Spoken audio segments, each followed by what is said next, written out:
O último grau é o complexo, o continente e a base dos graus anteriores.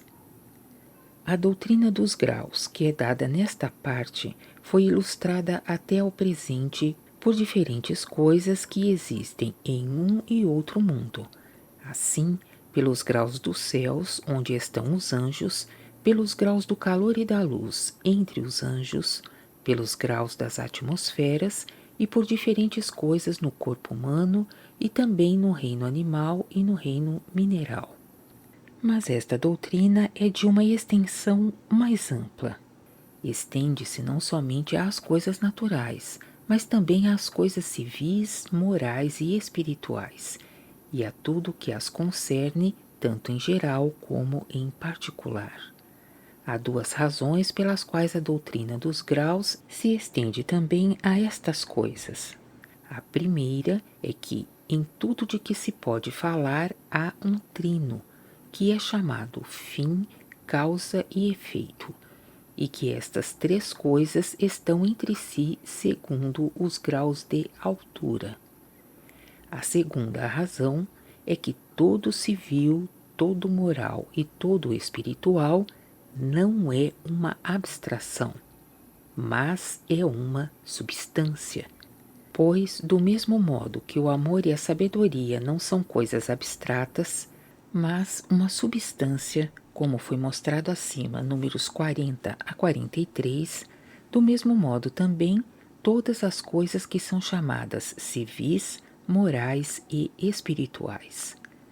Pode-se, é verdade, pensar nelas fazendo abstração das substâncias, mas, contudo, em si mesmas, elas não são abstrações. Assim, por exemplo, a afeição e o pensamento, a caridade e a fé, a vontade e o entendimento. Com efeito, acontece com estas coisas como com o amor e a sabedoria. Quer dizer que elas não existem fora dos sujeitos, que são substâncias, mas que são os estados dos sujeitos ou substâncias. Que sejam suas mudanças que manifestam as variações, ver-se-á no que segue. Por substância entende-se também a forma, pois não há substância sem forma. Pelo fato de se ter podido pensar e de se ter pensado sobre a vontade ou entendimento, sobre a afeição e o pensamento e sobre a caridade e a fé, fazendo abstração das substâncias que são os seus sujeitos, aconteceu que se perdeu a justa ideia destas coisas, a saber que elas são os estados das substâncias e das formas, absolutamente como são as sensações e as ações, que não são tampouco coisas abstratas dos órgãos sensória e motória.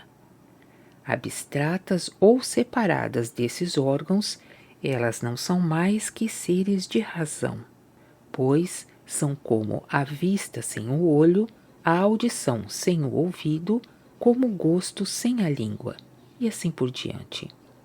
Pois que todas as coisas civis, morais e espirituais fazem sua progressão por graus, como as coisas naturais, não somente por graus contínuos, mas também por graus discretos, e que as progressões dos graus discretos são como as progressões dos fins para as causas e das causas para os efeitos, quis que a proposição presente, que é que o último grau é o complexo, o continente e a base dos graus anteriores, fosse ilustrada e confirmada pelas coisas descritas acima, a saber, pelas que pertencem ao amor e à sabedoria, à vontade e ao entendimento, à afeição e ao pensamento, à caridade e à fé.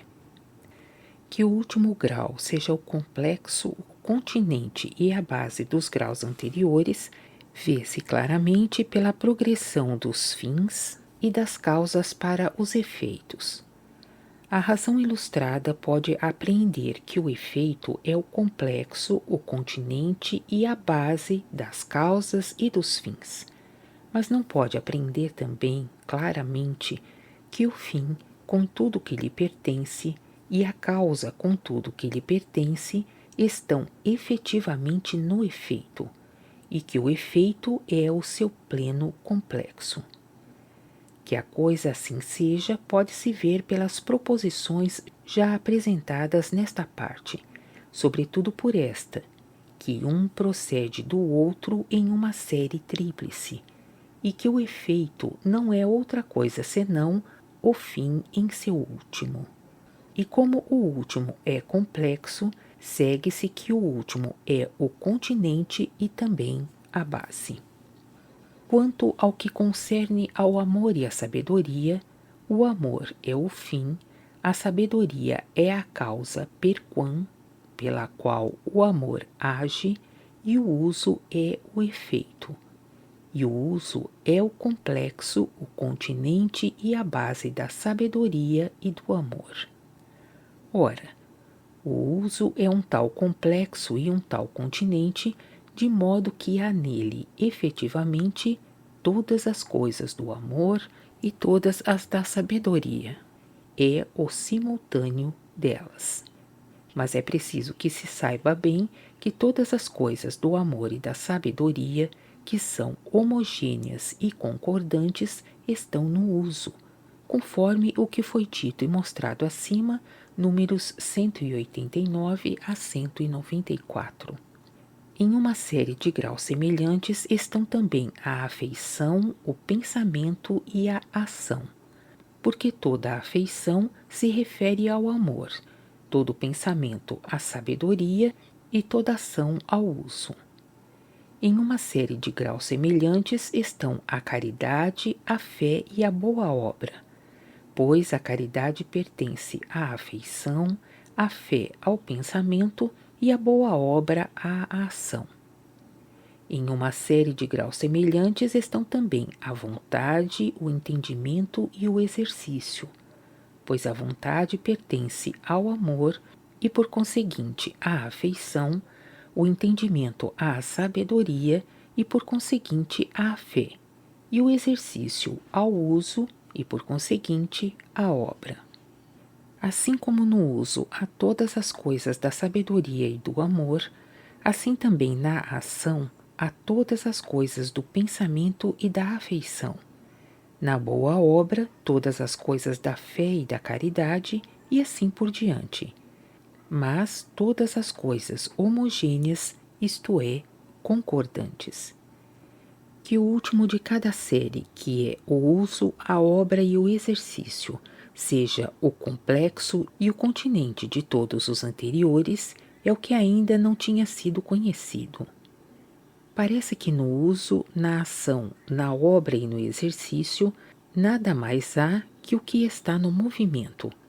Mas, entretanto, há na realidade, neles, todos os anteriores, e tão plenamente que nada falta deles. Eles aí estão encerrados como o vinho em seu tonel e como os móveis em uma casa. Se estes anteriores não aparecem, é porque são considerados exteriormente. E considerados exteriormente são unicamente atividades e movimentos. É como quando o braço e as mãos se movem e que se ignora que 1000 fibras motrizes concorrem para cada um de seus movimentos, e que a estas 1000 fibras motrizes correspondem milhares de coisas pertencentes ao pensamento e à afeição, que excitam as fibras motrizes, e como agem intimamente, não aparecem diante de nenhum sentido do corpo. Isso é notório, que nada é posto em ação no corpo ou pelo corpo, senão segundo a vontade pelo pensamento. E como uma e outra agem, não é possível que todas e cada uma das coisas da vontade e do pensamento deixem de estar na ação. Não podem ser separadas. Daí vem que é segundo os fatos ou as obras que se julga o pensamento da vontade do homem, que se chama intenção.